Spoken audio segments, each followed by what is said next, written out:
Hey guys, this is Vol. I'm going to commentate on a game of Warhammer that actually happened about 10 days ago. I've had a lot on lately and haven't found time to do the report, but the photos are still there, so let's have a look at them.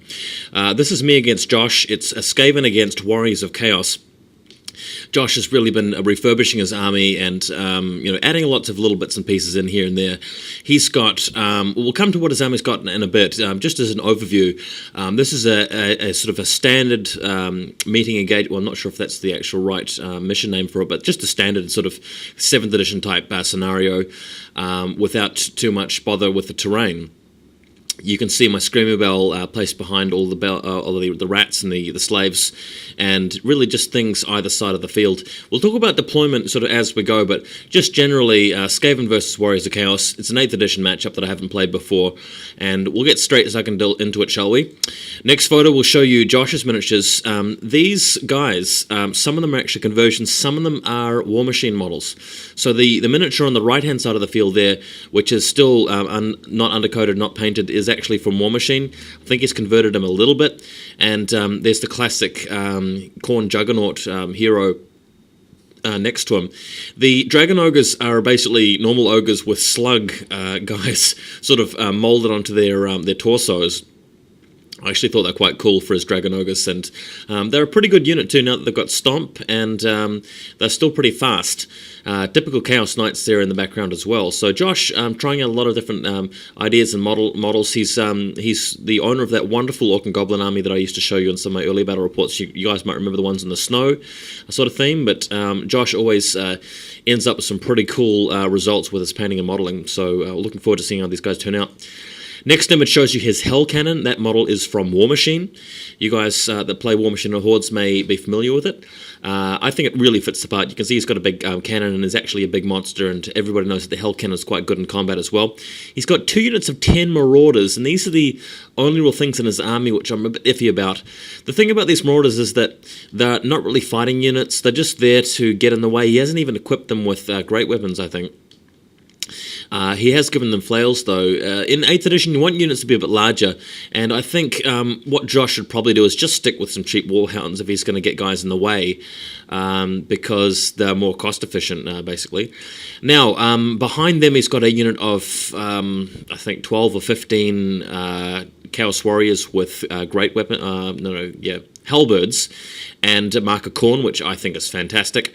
He's also got a unit of hand-weaponed and shield warriors, Mark of Tzeentch, with the Rapture Standard, Iron Curse Icon, and so on. And these guys are awesome because they've got a 5+ ward save in close combat and a 5+ ward save against War Machine shooting.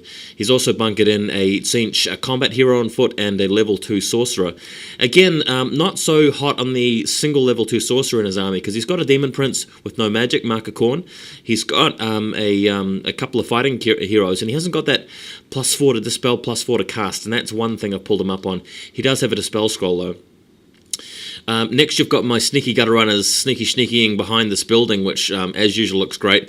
The point with these guys is just to fool them into thinking that there was an assassin hiding with them when there wasn't, and really just go around and try and march block if possible. Well, it's harder to march block in 8th edition. Next image shows you my awesome scratch-built War Machines, practically, on the hill, ready to loose some devastating firepower. And behind them, you've got the Censer Bearers and Plague Monks. Looking pretty cool. I quite like this photo actually with the lighting in the background. Next image, Screaming Bell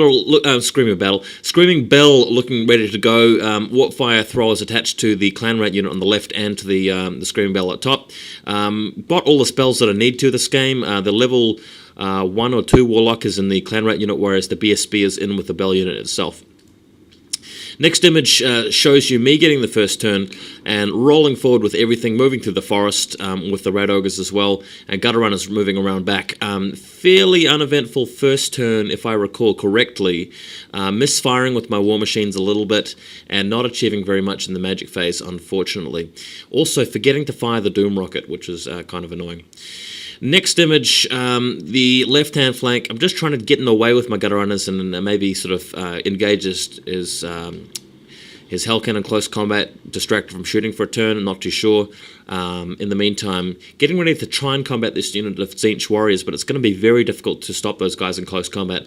The plan really is to weaken them with the Plague Monks and the Plague Censer Bearers, and then destroy them with the dreaded 13th spell later in the game after I've reduced them to, say, 12 models or less.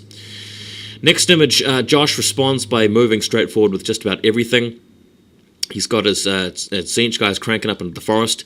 We decided not to roll any forest results on the chart for this game. I don't actually really like the 8th edition rules for terrain very much myself. I think that they are kind of silly. They're not very realistic. They sort of take your imagine out of this whole escapist realm of Warhammer and just turns it into a sort of a silly trivial even sort of dice game where it's just almost like a random mechanic showing up, whereas a real forest, you wouldn't have any trouble with it. Actually what happened here is that his level 2 cast a spell with Irresistible Force on a double 6, miraculously, and got the result where he loses all of his magic levels, well, D3 of them, which, since he's level 2, got rid of both of them, so he became a level 0 wizard. We had a little bit of a talk about whether that would stop him from using scrolls or channeling for the purposes of Dispel Dice, and I decided to rule Josh's way, which is to say that he was able to still use arcane items and scrolls, because the actual result of the chart doesn't say that you stop becoming a wizard once you're level 0. It just means you're a level 0 wizard essentially.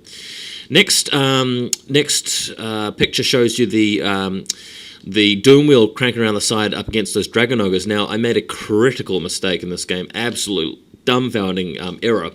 And that is forgetting the fact that Dragon Ogres are immune to lightning, and in fact it makes them frenzied. And you can see here the Doom Wheel taking some damage because it first of all failed its leadership check, shot at the slaves and misfired, causing some damage to it. But in following turns, realizing that it couldn't actually shoot the Dragon Ogres obviously walloping it. So that's a careless misuse of my Doom Wheel. Really setting me back this game, but and obviously if I had a rematch, things would be completely different there. Also, his heroes, Demon Prince and Khorne Hero, getting ready to go for it, and same with the Knights. Next image looks like we're getting even closer. This is Skaven turn 2. The slaves have moved forward to attack the Khorne Hero there. I've got the Censer Bearers into combat with the Tzeentch guys in the forest, and the Plague Monks getting ready to receive the charge from them in a future turn. And everybody rolling forward. Warp Fire Throwers haven't really got a chance to do the damage just yet. Next image shows you a bit of view of this combat. Censer Bearers moving in, not really getting very much damage done, and I was kind of hoping he'd fail a few toughness tests. He only failed, I think, 1, and unfortunately, because he had higher initiative than me, the Censer Bearers really got crushed, and bad planning just by me in general. Not playing this game very well so far. Charging them was a mistake. Really, I should have just kept the